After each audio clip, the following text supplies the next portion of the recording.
अस्सलाम वालेकुम स्टूडेंट्स। बच्चों, आई होप कि आप लोग ठीक होंगे, खुश होंगे। बेटा, लास्ट क्लास में जो है मैंने आप लोग को चैप्टर नंबर 1 पढ़ाया था। छोटा सा चैप्टर था, आसान सा था। आज की क्लास में हम लोग पढ़ने वाले हैं चैप्टर नंबर 2।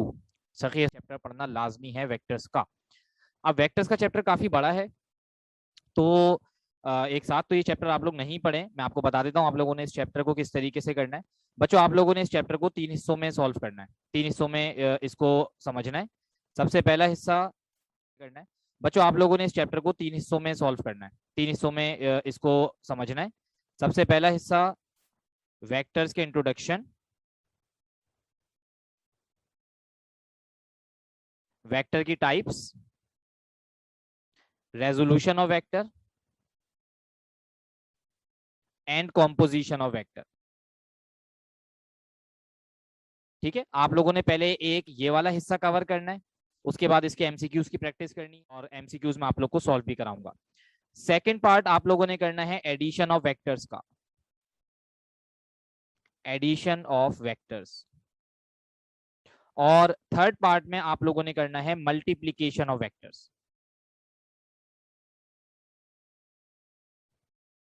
ठीक है, और ये है कि मैं आप लोग को इसमें बहुत सारी ट्रिक्स भी बताऊंगा एमसीक्यू सॉल्व करने की। बहुत सारे एमसीक्यूज में आप लोग को हैं जल्दी से। देखें भाई, सबसे पहले आ जाते हैं व्हाट आर वेक्टर्स। तो वेक्टर्स की डेफिनेशन तो आप सब लोग जानते हैं, तो मैं बहुत लंबी लंबी डेफिनेशन यहाँ पे नहीं लिखूंगा, जस्ट हम लोग कॉन्सेप्ट अपना क्लियर करेंगे। तो देखें बच्चों, हमारे पास दो तरह की फिजिकल क्वांटिटीज हैं। Number 1 scalar quantities, and number 2 vector quantities. बच्चों, स्केलर क्वांटिटीज उन क्वांटिटीज को कहा जाता है जिनके पास मैग्नीट्यूड होता है, जिनके पास यूनिट्स होते हैं। यानी ऐसी क्वांटिटीज जिनको बताने के लिए सिर्फ एक नंबर चाहिए हो। देखो, मैग्नीट्यूड का क्या मतलब है? मैग्नीट्यूड का मतलब होता है नंबर, बस आपने ये याद रखना है, वैल्यू। तो स्केलर उन क्वांटिटीज को कहते हैं जिनके पास सिर्फ मैग्नीट्यूड हो और यूनिट्स हो। लेकिन वेक्टर क्वांटिटीज बड़ी स्पेशल किस्म की क्वांटिटीज होती हैं हमारे पास। वेक्टर क्वांटिटीज को डिस्क्राइब करने के लिए हमें मैग्नीट्यूड भी चाहिए होता है, हमें यूनिट्स की भी जरूरत होती है, और हमें प्रॉपर डायरेक्शन बतानी पड़ती है। जब तक हम डायरेक्शन नहीं बताएं तो हम उस वेक्टर क्वांटिटी को कंप्लीटली डिस्क्राइब नहीं कर सकते। तो ये तो वो डेफिनेशन है जो हम लोग अब तक पढ़ते हुए आए, कि स्केलर उनको कहा जाता है जिनके पास मैग्नीट्यूड और यूनिट है, वेक्टर उन्हें कहा जाता है जिनके पास मैग्नीट्यूड है, यूनिट है और डायरेक्शन है। बच्चों, एक बहुत इंपॉर्टेंट बात वेक्टर क्वांटिटीज के लिए याद रखिएगा, डायरेक्शन तो जरूरी है। उसके अलावा जो मोस्ट इंपॉर्टेंट चीज वेक्टर्स को चाहिए होती है वो ये है कि वो क्वांटिटीज वेक्टर कहलाएंगी जो लॉ ऑफ वेक्टर एडिशन को फॉलो करें। मैं यहाँ पे लिख रहा हूं, लॉ ऑफ वेक्टर एडिशन। अब ये लॉ ऑफ वेक्टर एडिशन क्या है बच्चों, ये अभी मैं आपको जब वेक्टर एडिशन का पार्ट पढ़ाऊंगा उसमें आपको पता चलेगा। लेकिन ये बात याद रखिएगा कि वेक्टर क्वांटिटीज वो कहलाएंगी जिनका मैग्नीट्यूड हो, यूनिट हो, डायरेक्शन हो, और वो लॉ ऑफ वेक्टर एडिशन को फॉलो करें। अगर किसी क्वांटिटी के पास मैग्नीट्यूड है, यूनिट है और डायरेक्शन है, लेकिन वो लॉ ऑफ वेक्टर एडिशन को फॉलो नहीं करे, तो वो वेक्टर की लिस्ट में नहीं आ सकती। इसकी सबसे बेहतरीन एग्जाम्पल है करंट। करंट आप लोगों ने सबने चैप्टर नंबर 13 में पढ़ा होगा। आप सबको पता है कि करंट की डायरेक्शन होती है,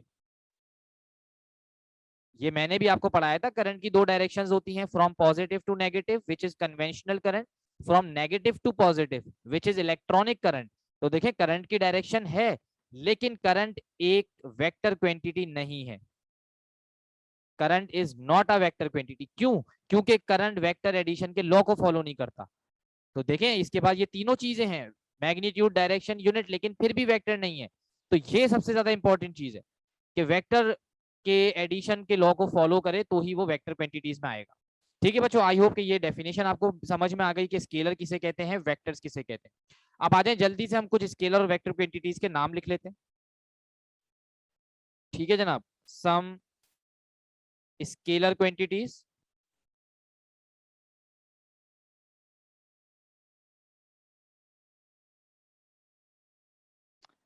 जल्दी से भाई कुछ स्केलर क्वांटिटीज के नाम बताओ। अरे यार, तुम लोग कैसे बताओगे, मुझे तो आवाज ही नहीं आएगी, तुम लोग तो रिकॉर्डिंग देख रहे हो। ओहो, चलो मैं बताता हूँ। देखो भाई, टाइम स्केलर क्वांटिटी है, मास स्केलर क्वांटिटी है, और टेम्परेचर स्केलर क्वांटिटी है। इसी तरीके से डिस्टेंस। बच्चों जितनी भी किस्म की एनर्जीज हैं सारी की सारी स्केलर क्वांटिटी होंगी। ठीक है, चाहे काइनेटिक एनर्जी हो, चाहे पोटेंशियल एनर्जी हो, चाहे सोलर एनर्जी हो, चाहे केमिकल एनर्जी हो, चाहे कोई सी भी एनर्जी हो, सब की सब स्केलर क्वांटिटीज होती हैं। और आपको पता है एनर्जी और वर्क सेम चीज है, तो वर्क भी स्केलर हुआ। और इसी तरीके से पोटेंशियल, इलेक्ट्रोस्टैटिक पोटेंशियल, ये हमने चैप्टर नंबर 12 में पढ़ा है। पोटेंशियल भी जो है वो एक किस्म की स्केलर क्वांटिटी है। ठीक है, इस तरीके से बहुत सारी स्केलर क्वांटिटीज हमारे पास। कुछ वेक्टर क्वांटिटीज के नाम लिख लेते हैं। सम वेक्टर क्वांटिटीज। अच्छा, इस आज की रिकॉर्डिंग के एंड में मैं आप लोग को कुछ एमसीक्यूज भी सॉल्व करवाऊंगा, और उस एमसीक्यूज की शीट आप लोग के पास आ जाएगी इस वीडियो के साथ ही। जल्दी से कुछ वेक्टर क्वांटिटीज के नाम लिखते हैं बच्चों। वेक्टर क्वांटिटीज के नाम बताओ। Force, number 2 weight, number 3 velocity, number 4 acceleration, number 5 momentum, चाहे लीनियर मोमेंटम हो चाहे एंगुलर, नंबर 6, और बताओ भाई, मोमेंटम के बाद टॉर्क, 7, 7 ये क्वांटिटीज हो गई। वेक्टर को भी भाई 7 कर लो। Force, weight, velocity, acceleration, momentum, torque, displacement. ठीक है, तो ये सारी कुछ वेक्टर क्वांटिटीज हैं, और भी बहुत सारी क्वांटिटीज हैं। आगे जाके हम जब एमसीक्यूज वगैरह सॉल्व करेंगे तो हमें समझ में आ जाएंगी वो सारी चीजें। तो अब जरा आगे बढ़ते हैं अगले टॉपिक की तरफ। अब जरा ये आ जाते हैं, हमने वेक्टर्स के बारे में तो पढ़ लिया कि भाई वेक्टर क्वांटिटीज कहते किसे हैं, लेकिन अब हमें ये देखना है कि वेक्टर क्वांटिटीज को हम रिप्रेजेंट किस तरीके से करते हैं। रिप्रेजेंटेशन ऑफ अ वेक्टर, किस तरीके से वेक्टर को रिप्रेजेंट किया जाता है। अगर स्केलर और वेक्टर्स अलग अलग हैं तो इनको रिप्रेजेंट करने का तरीका भी अलग होगा। तो स्केलर्स तो खाली नंबर्स होते हैं, मैग्नीट्यूड है जिनके पास, तो नंबर्स को तो हम सिंपली लिख सकते हैं। तो क्या वेक्टर्स को भी सिंपली लिखा जा सकता है? नहीं, वेक्टर्स को लिखने का तरीका अलग होता है। तो अब हम जरा देखते हैं representation of a vector. Vector को रिप्रेजेंट किन किन तरीके से किया जा सकता है। बच्चों देखें, वेक्टर को रिप्रेजेंट करने के बहुत सारे तरीके हैं, मैं आपको डिफरेंट तरीकेकार समझाता हूं। वेक्टर को रिप्रेजेंट करने का जो सबसे पहला तरीका है वो कहलाता है ग्राफिकल मेथड।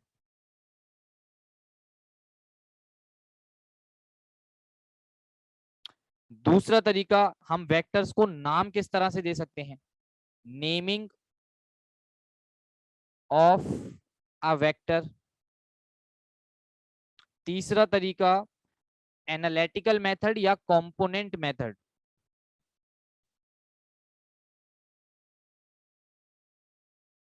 तो ये तीनों रिप्रेजेंटेशन के तरीके आप लोगों ने बारी बारी समझने हैं।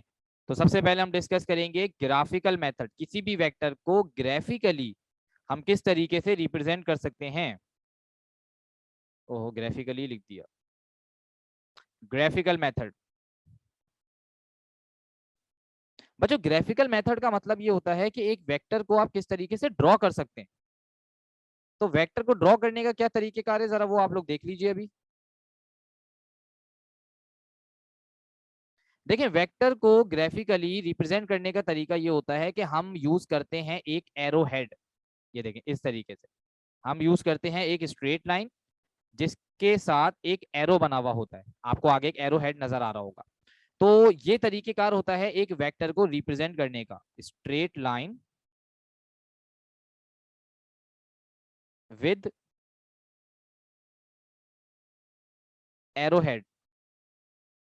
ठीक है, अब देखिए आपको पता है वेक्टर में दो चीजें हैं, एक उसका मैग्नीट्यूड और एक उसकी डायरेक्शन।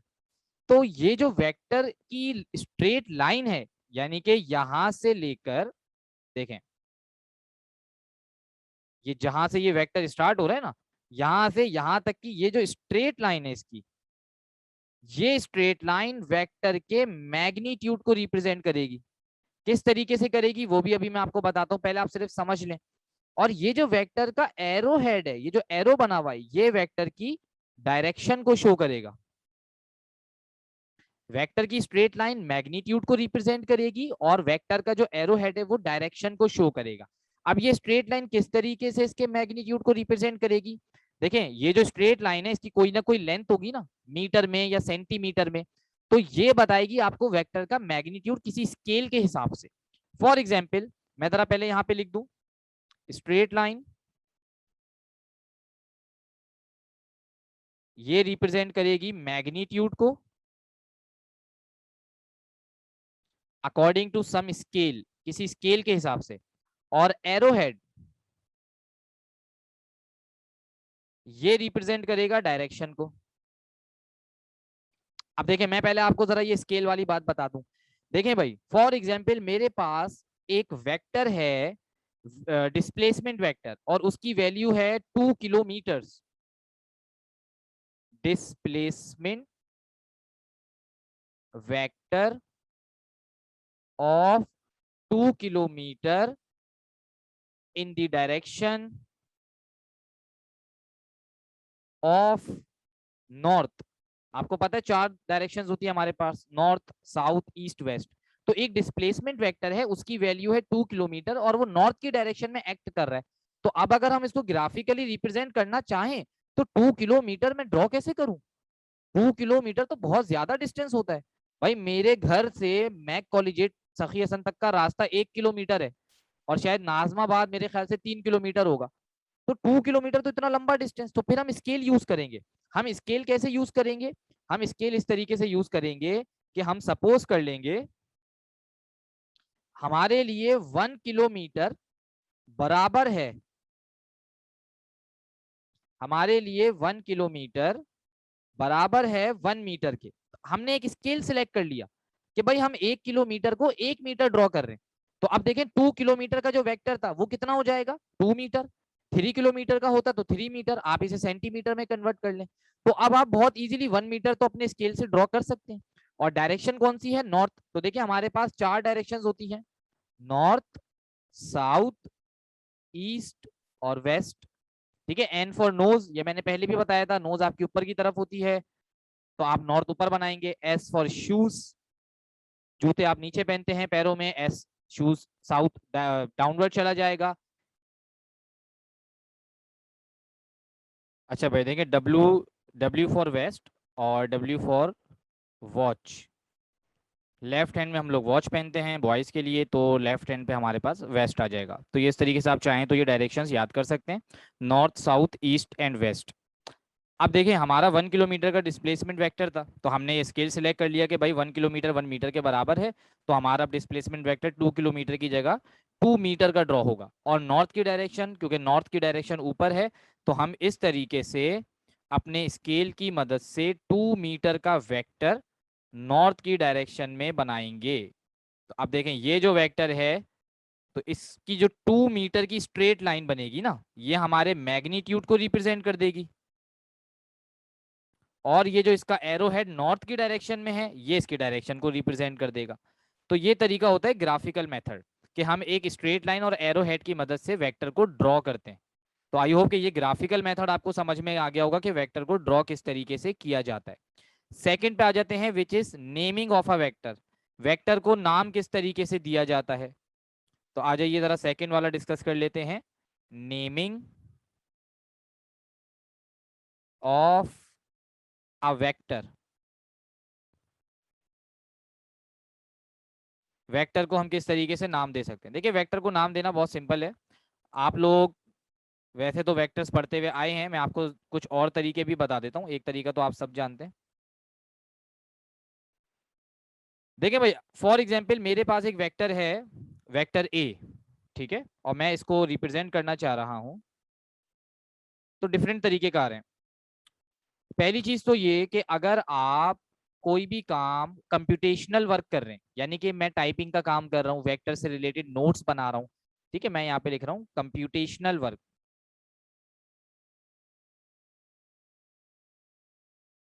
अगर आप किसी किस्म का कंप्यूटेशनल वर्क कर रहे हैं तो आप एक वेक्टर जिसका नाम है ए, उसे लिखने का जो तरीका है वो ये है कि आप ए को अंडरलाइन कर सकते हैं।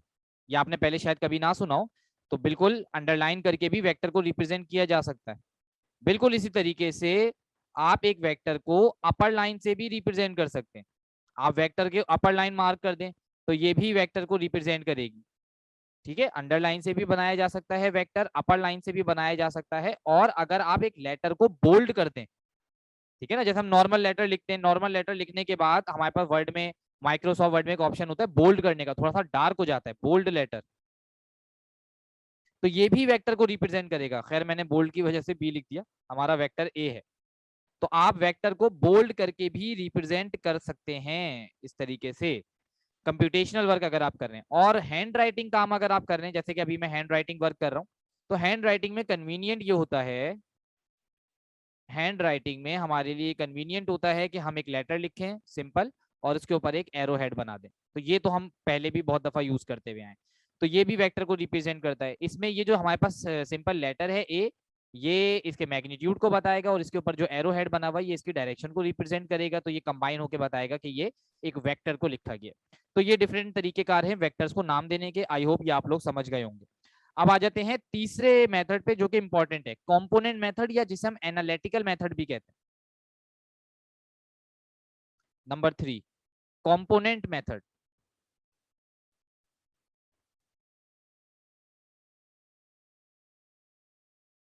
देखिए कंपोनेंट मेथड क्या होता है, अगर मेरे पास कोई भी ऐसा वेक्टर है जो 2 या 3 डायमेंशंस में, मैं भी जरा आपको ड्रॉ करके बताता हूँ।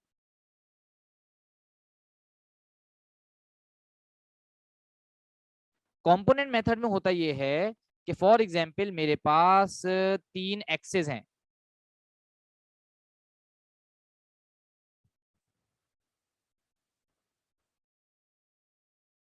X axis, y axis and z axis. देखें ये एक्स एक्सिस हो गया हमारे पास, ये वाई एक्सिस हो गया और ये जेड एक्सिस हो गया। और मेरे पास कोई भी एक वेक्टर है जिसे मैं ओरिजिन से ड्रॉ कर रहा हूं, लेट से मेरे पास है वेक्टर ए, दिस वन। अब देखें ये वेक्टर क्योंकि मैंने 3 डायमेंशनल स्पेस में बनाया है ना, एक्स वाई और जेड में, तो ये वेक्टर तीनों स्पेस में आ रहा है, तीनों डायमेंशंस में आ रहा है। तो यकीनन इस वेक्टर का कोई ना कोई एक्स हिस्सा होगा, कोई ना कोई वाई पार्ट होगा और कोई ना कोई इसका ऐसा पार्ट होगा जो जेड पे कहीं ना कहीं लाई कर रहा होगा। ठीक है, अब ये जेड वाला तो आप लोग को इतना इजीली अंडरस्टैंड नहीं हो सकता, लेकिन बहरहाल देखिए अब ये 3 डायमेंशनल वेक्टर है तो इसमें तीनों कंपोनेंट शामिल होंगे। यानी वेक्टर ए का कुछ हिस्सा एक्स एक्सिस पे आ रहा होगा, तो वेक्टर ए का वो हिस्सा जो एक्स एक्सिस पे आ रहा है यहां से लेके यहां तक, ये हिस्सा, इसे हम कहेंगे ये ए का एक्स वाला हिस्सा है। वेक्टर ए का वो हिस्सा जो वाई एक्सिस पर आ रहा होगा या वाई के पैरेलल आ रहा होगा, उसे हम कहेंगे ये ए वेक्टर का वाई वाला हिस्सा है। वेक्टर ए का वो हिस्सा जो जेड एक्सिस पर आ रहा होगा या जेड एक्सिस के पैरेलल आ रहा होगा, अब देखें तीसरा एक्सिस तो मैं ड्रॉ नहीं कर सकता ना 2 डायमेंशंस में, उसे हम कहेंगे ए का जेड वाला हिस्सा। इन हिस्सों को कहा जाता है कंपोनेंट्स। तो अगर एक वेक्टर 2 डायमेंशंस या 3 डायमेंशंस में है तो उसको आप किस तरीके से रिप्रेजेंट करते हैं, जरा उसका तरीका देख लें। उसको हम इस तरीके से लिखते हैं, vector A is equals to, देखें इसमें 3 पार्ट्स हैं, A x, A y, A z. ये तीनों पार्ट इस तरीके से हम ऐड कर देते हैं कि एक वेक्टर 3 हिस्सों पे जो है वो डिपेंड कर रहा है। और साथ ही साथ इनकी डायरेक्शंस बताने के लिए कि भाई ये जो ए एक्स है ये एक्स वाले एक्सिस पर आ रहा है, हम इनके साथ कुछ यूनिट वेक्टर्स लगाते हैं। यानी इसके साथ हम लगाते हैं आई, इसके साथ हम लगाते हैं जे, और जेड वाले के साथ हम लगाते हैं के। ये आई जे के क्या कहलाते हैं, ये यूनिट वेक्टर्स कहलाते हैं। ये यूनिट वेक्टर्स आगे हम डिटेल में पढ़ने वाले हैं टाइप्स में। बहरहाल यूनिट वेक्टर्स डायरेक्शंस को बताने के लिए इस्तेमाल किए जाते हैं। तो ये जो आई यूनिट वेक्टर है ये इसलिए लिखा गया है कि आई बताता है एक्स एक्सिस की डायरेक्शन को, जे बताता है वाई एक्सिस की डायरेक्शन को, के बताता है जेड एक्सिस की डायरेक्शन को। देखिए अभी तो आपको यहाँ पे ए x A y A Z लिखा हुआ है, लेकिन अगर मेरे पास एक वेक्टर इस तरीके से दिया हुआ है 3 + 2 + 7, तो मुझे क्या पता कौन सा इसमें एक्स पर आ रहा है, कौन सा वाई पर आ रहा है, कौन सा जेड पर आ रहा है। इसीलिए हम इनके साथ यूनिट वेक्टर्स लगाएंगे कि भाई 3 के साथ आई लगा हुआ है, 3x वाला हिस्सा है, 2 के साथ जे लगा हुआ है, 2y वाला हिस्सा है, 7 के साथ के लगा हुआ है, 7z वाला हिस्सा है। तो ये कंपोनेंट्स को रिप्रेजेंट करने के लिए यूनिट वेक्टर्स को इस्तेमाल किया जाता है आई जे और के लगाकर। तो ये एक तरीकेकार होता है, कंपोनेंट मेथड में हम वेक्टर को रिप्रेजेंट कर सकते हैं अगर वेक्टर 2 डायमेंशनल या 3 डायमेंशनल है। अगर एक वेक्टर है वो सिर्फ लाई कर रहा है एक्स वाई प्लेन पर, अगर एक वेक्टर सिर्फ एक्स वाई प्लेन पर लाई कर रहा है, वेक्टर ए है, तो आप किस तरीके से लिखेंगे, आप सिर्फ लिख देंगे ए एक्स आई प्लस ए वाई जे। अगर कोई वेक्टर सिर्फ एक्स और जेड प्लेन पर आ रहा है, वाई में नहीं आ रहा, तो आप किस तरीके से लिख देंगे, वेक्टर ए अगर है तो ए एक्स आई प्लस, अब वाई तो है ही नहीं, जेड आ जाएगा, ए जेड और के। तो इस तरीके से आप डिफरेंट तरीके से डिफरेंट प्लेन्स में वेक्टर को रिप्रेजेंट कर सकते हैं। तो ये हमारा तरीकेकार हो गया वेक्टर्स को रिप्रेजेंट करने का कंपोनेंट्स मेथड के थ्रू। तो मैंने आपको तीनों तरीके बता दिए, आप वेक्टर्स को ग्राफिकली किस तरह रिप्रेजेंट करेंगे, आप वेक्टर्स को नाम किस तरीके से देंगे, और आप वेक्टर्स को कंपोनेंट्स मेथड में किस तरीके से रिप्रेजेंट कर सकते हैं। तो ये हमारा रिप्रेजेंटेशन ऑफ वेक्टर का टॉपिक भी कंप्लीट हो गया। आई होप यहाँ तक आपको समझ में आ गया होगा। अब आते हैं एक छोटा सा टॉपिक है magnitude of a vector. Magnitude of a vector. बच्चों वेक्टर का मैग्नीट्यूड क्या होता है, जैसा कि हमने पढ़ा भाई वेक्टर में दो चीजें होती हैं, एक उसका मैग्नीट्यूड, सेकंड उसकी डायरेक्शन। तो देखिए मैग्नीट्यूड जो है वो वेक्टर की वैल्यू को कहा जाता है। जैसे कि अभी हमने ऊपर बात की थी कि भाई 2 किलोमीटर का डिस्प्लेसमेंट वेक्टर है, नॉर्थ की डायरेक्शन में एक्ट कर रहा है, तो इसकी डायरेक्शन को अगर आप हटा दें तो ये जो 2 किलोमीटर है ये वेक्टर का मैग्नीट्यूड है।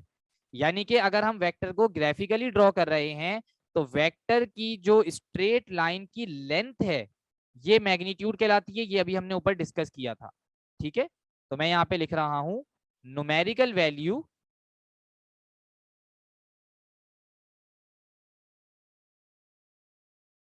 और length of vector is called magnitude of vector.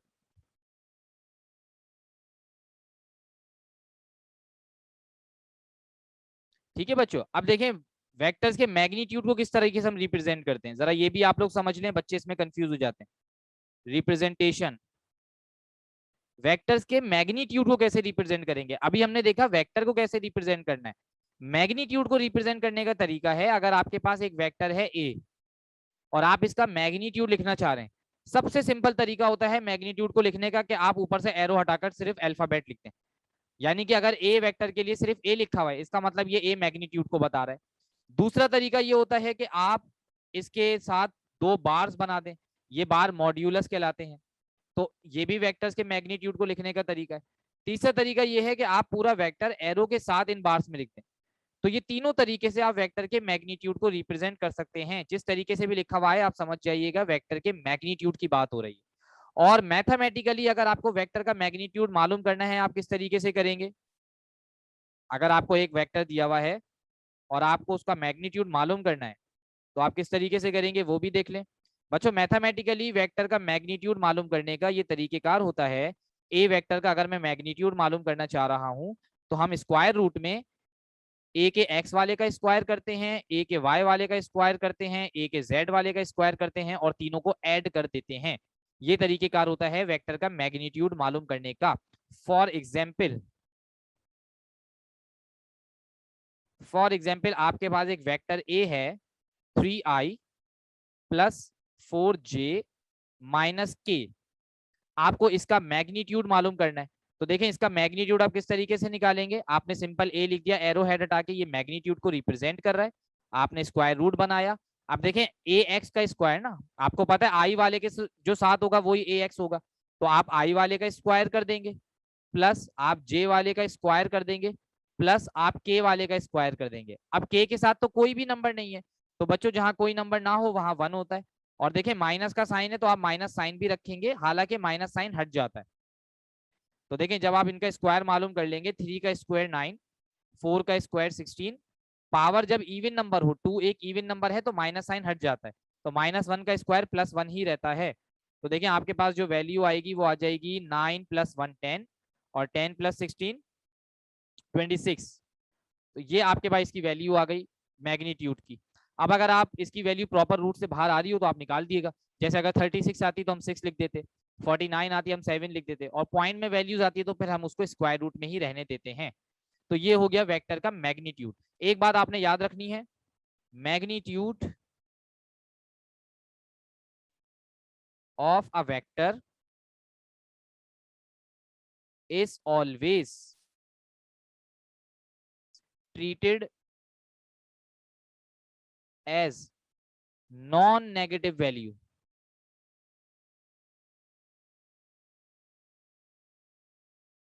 Non negative का मतलब है positive value.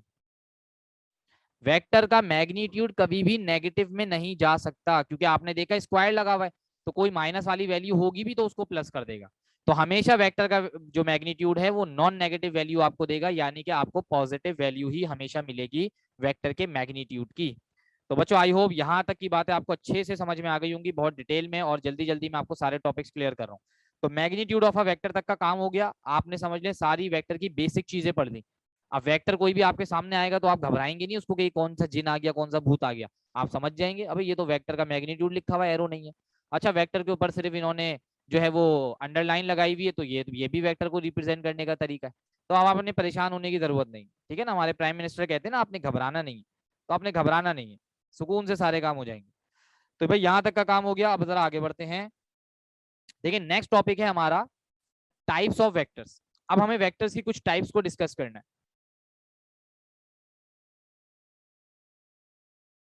Types of vectors.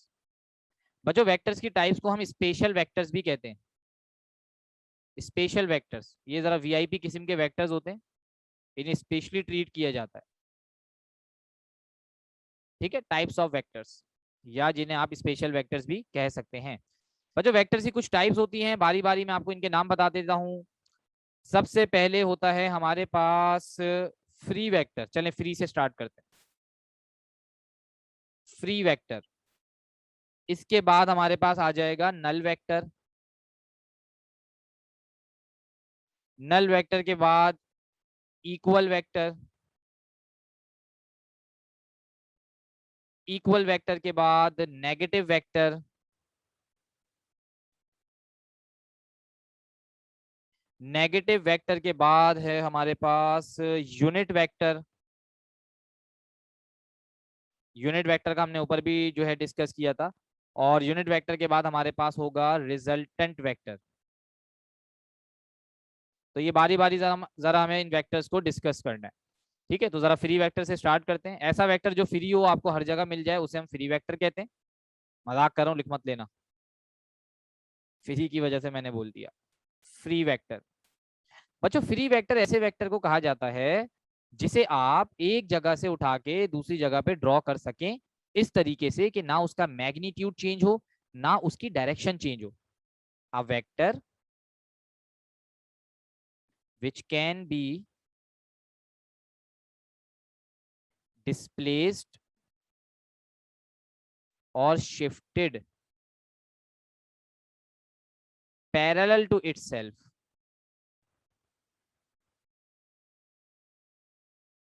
कोई भी ऐसा वेक्टर जिसे आप उसी के पैरेलल कहीं और ड्रॉ कर सकें। शर्त यह है ना तो मैग्नीट्यूड उसका चेंज हो और ना ही उसकी डायरेक्शन पे कोई फर्क पड़े, तो ऐसे वेक्टर को कहा जाएगा फ्री वेक्टर। ये देखो, ये हमारे पास है एक्स एक्सिस, ये हमारे पास है वाई एक्सिस। हमारे पास एक वेक्टर है, लेट से वेक्टर ए, सारी बुराई ए पर ही आती है। अच्छा जी, ये देखें, ये मेरे पास एक वेक्टर है। अगर मैं इस वेक्टर को यहां से उठाकर दूसरी जगह पे ड्रॉ करूं इस तरीके से, ये देखें बिल्कुल इसको मैंने यहां से उठा के यहां पे ड्रॉ कर दिया, मैंने इसको शिफ्ट कर दिया। अब देखें इसका मैग्नीट्यूड ऑलमोस्ट मैंने सेम रखने की कोशिश की और डायरेक्शन भी ऑलमोस्ट पैरेलल रखने की कोशिश की है।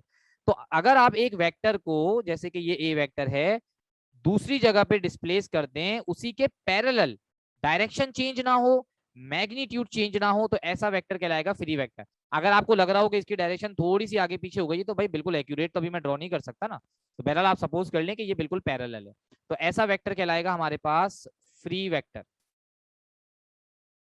ठीक है भाई, सेकंड टाइप पे आ जाओ जल्दी से, नल वेक्टर। ये तो बहुत आसान है, आपके घरों के नल से जो वेक्टर निकले उसे हम कहते हैं नल वेक्टर। भाई ये भी मजाक कर रहा हूँ, घर का नल मत खोल लेना जाके। Number 2, null vector. बच्चों नल वेक्टर ऐसे वेक्टर को कहते हैं, देखो आगे जाके हम लोग पढ़ेंगे वेक्टर एडिशन का टॉपिक। जब भी दो वेक्टर्स को ऐड या सब्ट्रैक्ट किया जाए तो आंसर में हमेशा एक वेक्टर आएगा, ये बात याद रखना। जब भी दो वेक्टर्स को ऐड या सब्ट्रैक्ट किया जाएगा आंसर में हमेशा क्या आएगा, एक वेक्टर आएगा। अगर दो सेम वेक्टर को सब्ट्रैक्ट कर दें तो जीरो बना, भाई 2 - 2 जीरो होता है। लेकिन मैंने आपसे कहा दो वेक्टर्स को सब्ट्रैक्ट करने पे वेक्टर ही बनेगा। तो देखें ऐसा वेक्टर जिसका मैग्नीट्यूड जीरो हो जाए।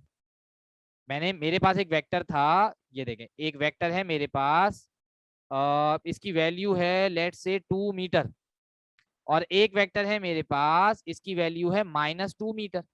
अगर मैं इन दोनों को ऐड कर दूं 2 + -2 तो क्या हो जाएगा, जीरो। लेकिन क्योंकि ये दोनों वेक्टर हैं तो मैंने आपसे यही कहा था ना कि वेक्टर्स को ऐड सब्ट्रैक्ट करने पे आंसर में तो वेक्टर ही आना चाहिए। तो ऐसा वेक्टर जिसका मैग्नीट्यूड हो जीरो उसे नल वेक्टर कहा जाता है, ये बात याद रखें।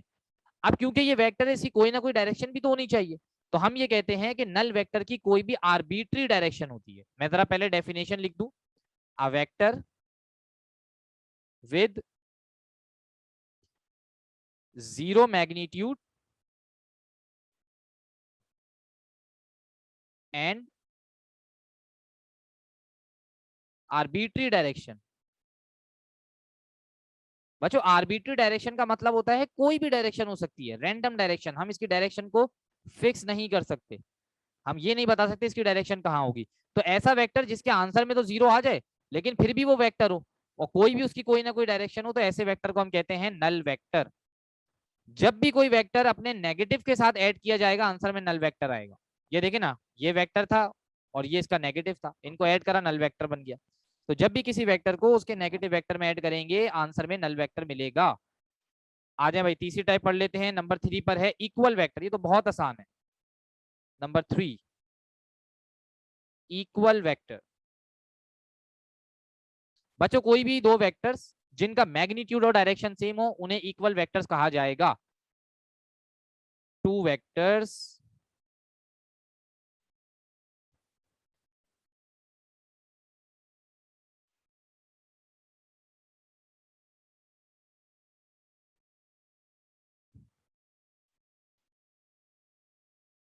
एक मिनट बच्चों, जरा लंबी रिकॉर्डिंग में ना ये स्क्रीन मसला करने लगती है। अच्छा भाई देखें, टू और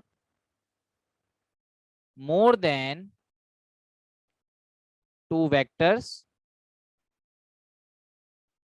with same magnitude and directions. बच्चों दो या दो से ज्यादा वेक्टर्स जिनका मैग्नीट्यूड भी सेम हो डायरेक्शन भी सेम हो, ऐसे वेक्टर्स को हम कहते हैं इक्वल वेक्टर्स। याद रखिएगा, अगर मैग्नीट्यूड सेम है और डायरेक्शन सेम नहीं है वो इक्वल वेक्टर्स नहीं कहलाएंगे। इक्वल वेक्टर्स के लिए कंडीशन है same magnitude and same direction, तो ऐसे वेक्टर्स को कहा जाएगा इक्वल वेक्टर्स। आगे बढ़ते हैं, नंबर 4 नेगेटिव वेक्टर, या जिसे हम नेगेटिव ऑफ अ वेक्टर भी कहते हैं।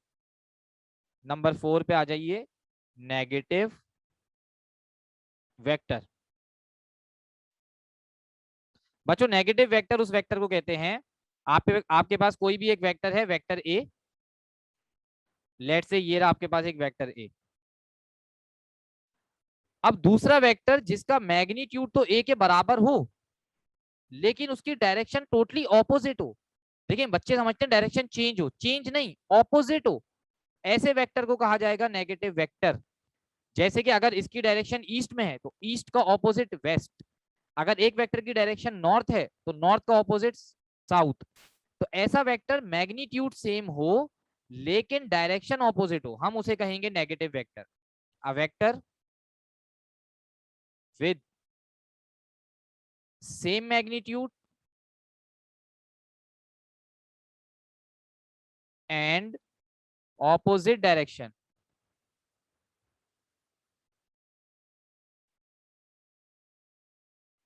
Is called its negative vector. तो वो उसी का नेगेटिव कहलाएगा। बच्चों नेगेटिव वेक्टर में आपने एक बात याद रखनी है, जब हम किसी भी वेक्टर का नेगेटिव बनाते हैं तो हम उसको 180 डिग्री पे रिवर्स कर देते हैं।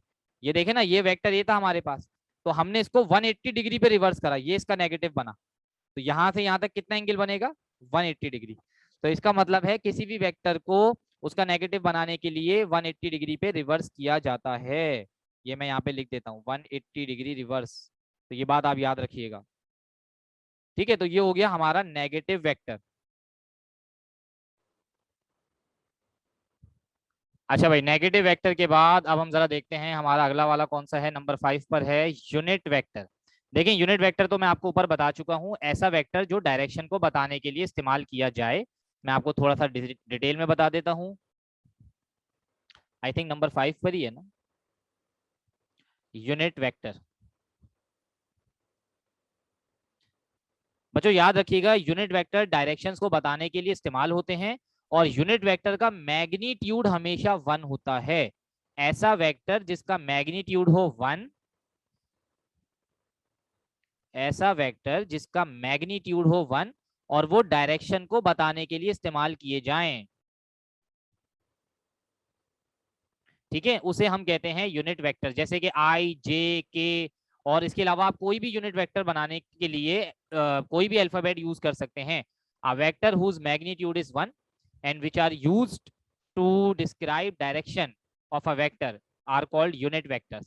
अब देखें यूनिट वेक्टर को लिखा किस तरीके से जाता है। हम यूनिट वेक्टर्स के लिए कोई स्मॉल लेटर लेते हैं और ऊपर कैप बना देते हैं, A cap, B cap, C cap, ठीक है।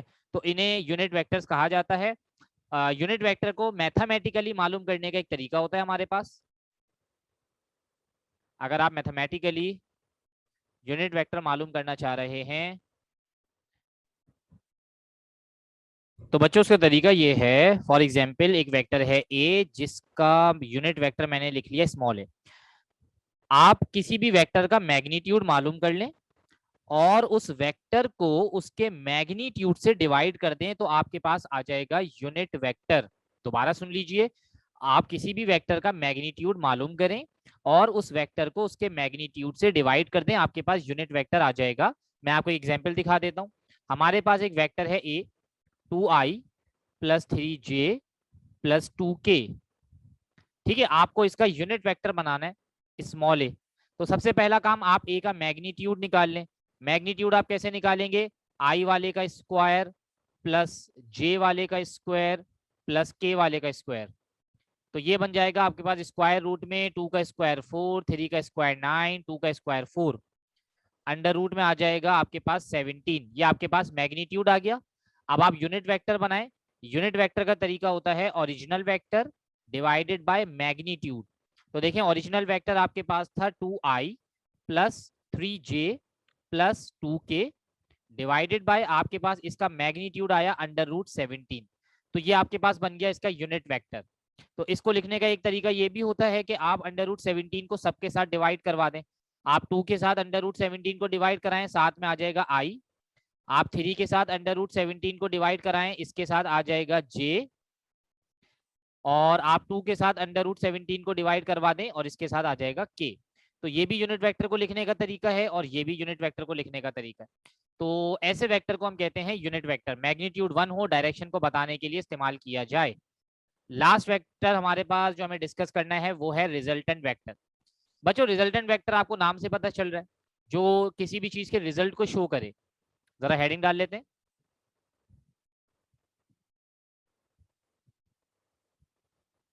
Resultant vector. बच्चों रिजल्टेंट वेक्टर ऐसे वेक्टर को कहा जाता है जो दो या दो से ज्यादा वेक्टर्स के कंबाइंड इफेक्ट को शो करे। फॉर एग्जाम्पल अगर मेरे पास एक वेक्टर है ए, मैंने इसको हेड टू टेल रूल के जरिए, जो मैं आगे आपको समझाऊंगा, एक और वेक्टर में ऐड करा विच इज बी, और मैंने बी को ऐड करा एक और वेक्टर में विच इज सी। अब मैं इन तीनों को जब ज्वाइन करूंगा इस तरीके से तो मुझे ए प्लस बी प्लस सी मिल जाएगा। तो ये जो ए प्लस बी प्लस सी के कंबाइन इफेक्ट को शो कर रहा है, इस वेक्टर को हम कहते हैं resultant vector. A vector which shows combined effect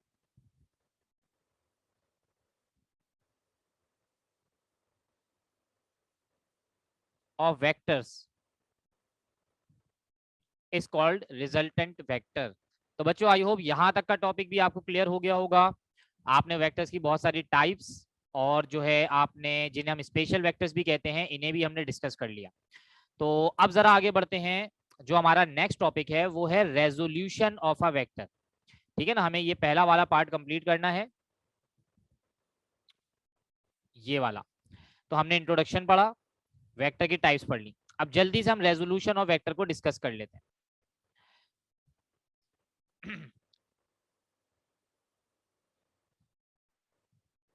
resolution of a vector. बच्चों रेजोल्यूशन का मतलब होता है तोड़ना। ठीक है, रेजोल्यूशन का मतलब है तोड़ना। अगर हम एक वेक्टर को तोड़ दें उसके हिस्सों में, तो इस प्रोसेस को हम कहते हैं resolution of a vector. The process of resolving a vector into its components. ऐसा प्रोसेस जिसमें हम वेक्टर को उसके कंपोनेंट्स में रिजॉल्व करते हैं, इस प्रोसेस को कहा जाता है रेजोल्यूशन ऑफ अ वेक्टर। अब आप जरा जल्दी से रेजोल्यूशन का तरीका देख लें। रेजोल्यूशन ऑफ अ वेक्टर दो तरीके से हो सकता है। सबसे पहले तो जरा हम यहाँ पे अपना एक्स और वाई एक्सिस बना लें।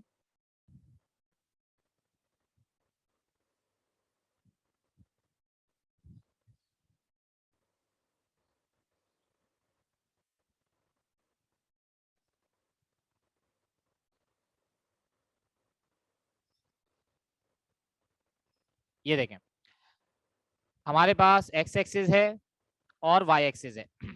मैं यहाँ पे एक वेक्टर ड्रॉ कर रहा हूं।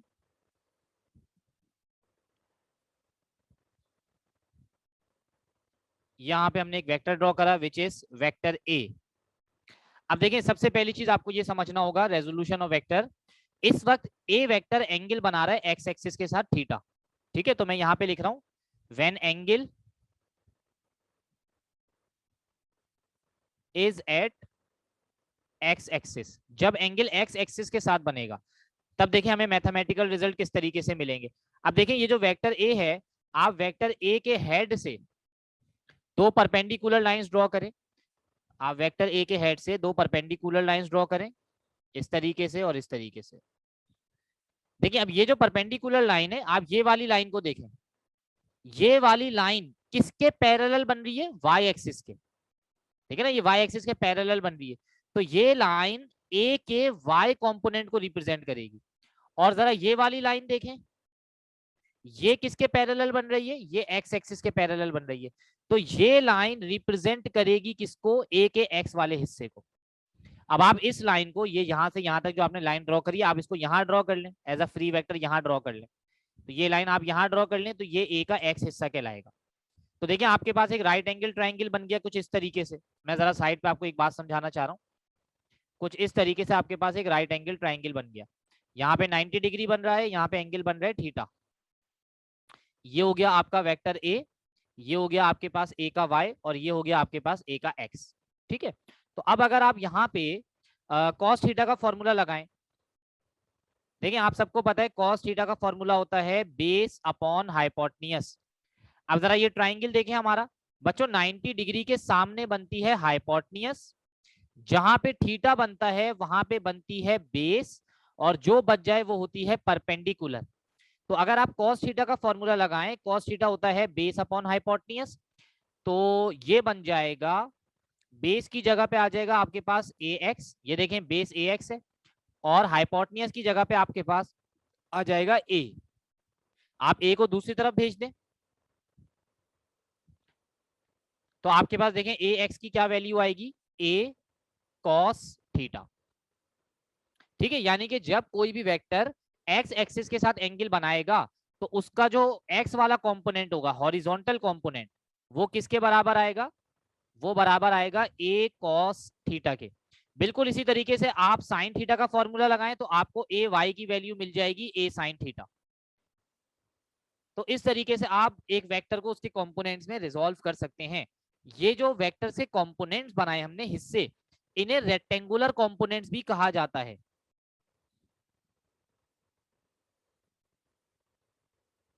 इन्हें रेक्टेंगुलर कंपोनेंट्स भी कहते हैं। इन्हें रेक्टेंगुलर कंपोनेंट्स क्यों कहते हैं? देखिए रेक्टेंगुलर कंपोनेंट्स इसलिए कहते हैं कि आप लोग गौर करें, एक रेक्टेंगल के अंदर 90 डिग्री के एंगल्स ही बनते हैं, और याद रखिएगा दो कंपोनेंट्स के दरमियान हमेशा 90 डिग्री बनेगा। ये देखें, ये हमारे पास ax बन रहा था, ये ay बन रहा था, इनके दरमियान हमेशा 90 डिग्री बनेगा। तो इसीलिए इन्हें रेक्टेंगुलर कंपोनेंट्स भी कहा जाता है, इनके दरमियान हमेशा 90 डिग्री का एंगल बनता है। तो ये जो x वाला है इसे हॉरिजॉन्टल कंपोनेंट कहते हैं, जो y वाला है इसे वर्टिकल कंपोनेंट कहते हैं।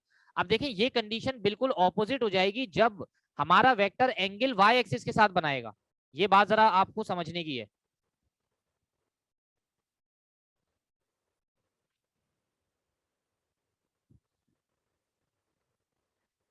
देखिए बच्चों, when angle is at y axis, अगर हमारा वेक्टर एंगल y एक्सिस के साथ बनाए यानी वर्टिकल के साथ, x एक्सिस को हम हॉरिजॉन्टल कहते हैं और y एक्सिस को वर्टिकल। तो देखें अगर ये मेरे पास x एक्सिस y एक्सिस है, मेरे पास एक वेक्टर है vector a,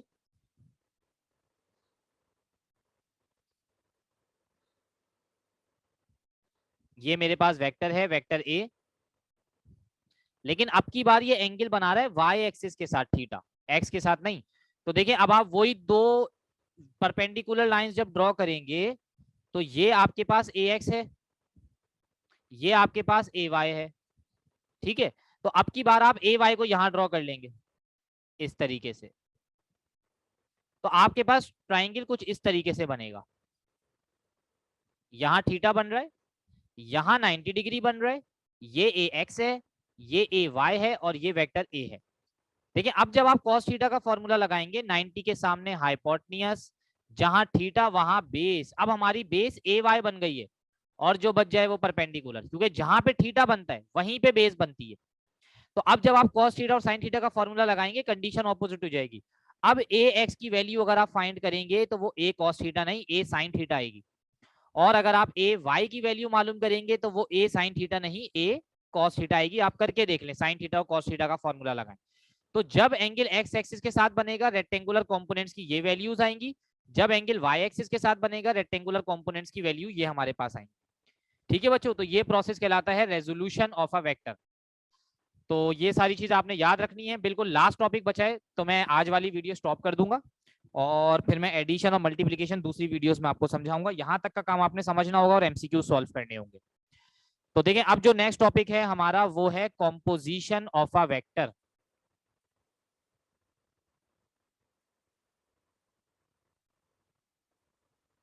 composition of a vector.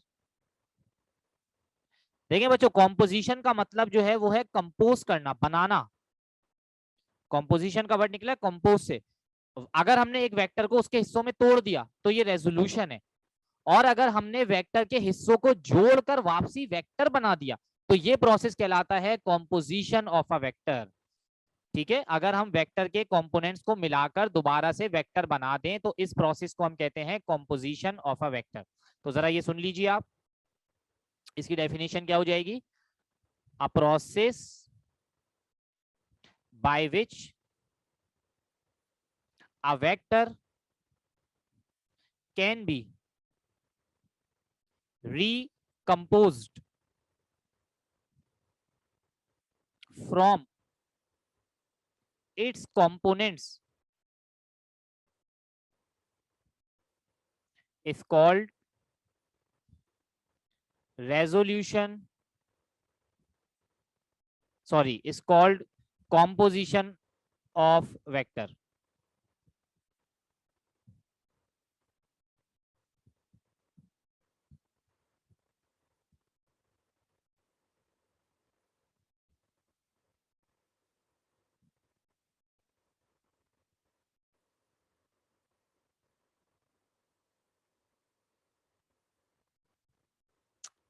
एक मिनट बच्चों, जरा स्क्रीन नॉट रिस्पॉन्डिंग पे चली गई।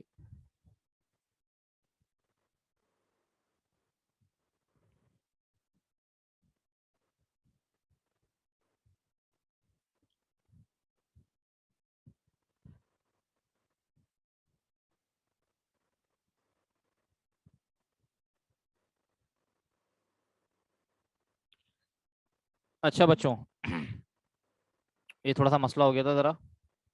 बहरहाल ये आ जाएगा यहाँ पे, is called composition of vector. ठीक है बच्चों, अगर आपके पास दो रेक्टेंगुलर कंपोनेंट्स मौजूद हैं और आप उससे वेक्टर बनाना चाह रहे हैं, तो उस प्रोसेस को हम कहते हैं composition of a vector. Vector को कंपोज करने का तरीका देख लें। आप सबको पता है वेक्टर में दो चीजें होती हैं।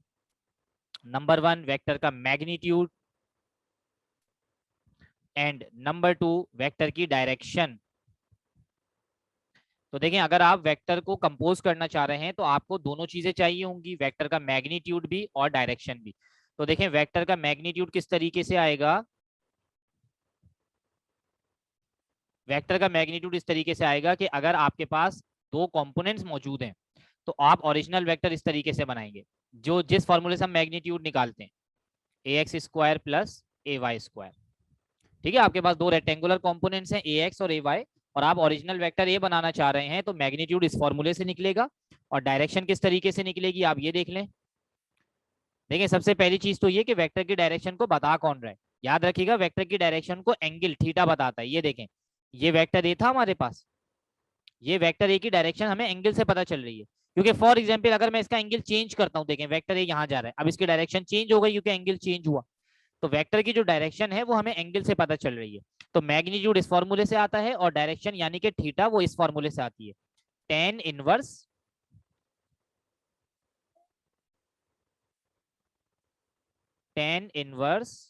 y upon x। y का मतलब है बच्चों, जो भी वेक्टर है उसका y कंपोनेंट डिवाइडेड बाय उसका x कंपोनेंट। इस फॉर्मूले से आप डायरेक्शन निकाल सकते हैं, इस फॉर्मूले से आप मैग्नीट्यूड निकाल सकते हैं। तो इस तरीके से आप कंपोनेंट्स की मदद से एक वेक्टर को रिजॉल्व कंपोज कर लेंगे। तो देखिए, यहां तक के जितने भी टॉपिक थे ये सारे बेसिक्स थे, यहां तक आप अच्छे से समझ लें। मैं ये रिकॉर्डिंग यहीं तक रख रहा हूँ। यहाँ तक के काम के एमसीक्यूज अब मैं आपको अगली रिकॉर्डिंग में सॉल्व करवाऊंगा, वो रिकॉर्डिंग भी आपको साथ मिलेगी और उसकी शीट भी आपको मिलेगी। तो वो सारे हम एमसीक्यूज सॉल्व करेंगे ताकि हमारी एमसीक्यूज की भी प्रैक्टिस हो जाए। यहाँ तक करने के बाद फिर सारा जबरदस्त ट्रिकी काम स्टार्ट होगा, एडिशन और मल्टीप्लीकेशन का। उसमें बड़ी ट्रिक्स हैं, वो आपको समझनी होंगी। तो बहरहाल इंशाल्लाह आपसे नेक्स्ट वीडियो में मुलाकात होगी। तब तक के लिए बच्चों, अल्लाह हाफिज।